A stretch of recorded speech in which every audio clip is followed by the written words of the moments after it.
Hello, I'm Princess Elise. We will talk about Paper Mario, Color Splash.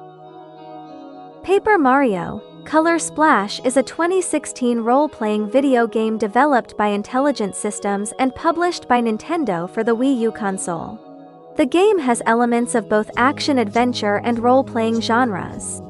Players controls a two-dimensional version of Mario using the Wii U gamepad, and follows Mario as he explores a paper craft world designed to look like craft materials. Mario and Princess Peach receive a letter from Prism Island, which they discover is a toad that was drained of its color and folded into a letter shape. They sail to Prism Island to investigate, where the three travelers find the island's town deserted, noticing colorless spots and objects. As Peach was kidnapped by Bowser, Mario traverses 6 areas to retrieve the big paint stars while helping the local toads.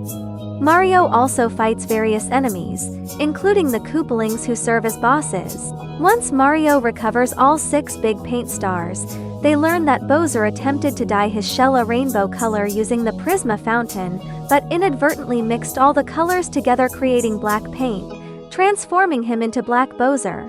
Upon entering, they find that Bowser is mass-producing weaponized black paint in a factory, aiming to paint the world black. They defeat Black Bowser, rescue Peach, and destroy the factory. That destruction causes the castle to fall apart in the process. Peach, Mario, and Luigi escape, but Huey stays to stop the black paint and absorbs the castle. Huey flies into space, taking the black paint far away from Prism Island and sacrificing himself in the process. So, this video is about Paper Mario, Color Splash. Like, comment, and subscribe now.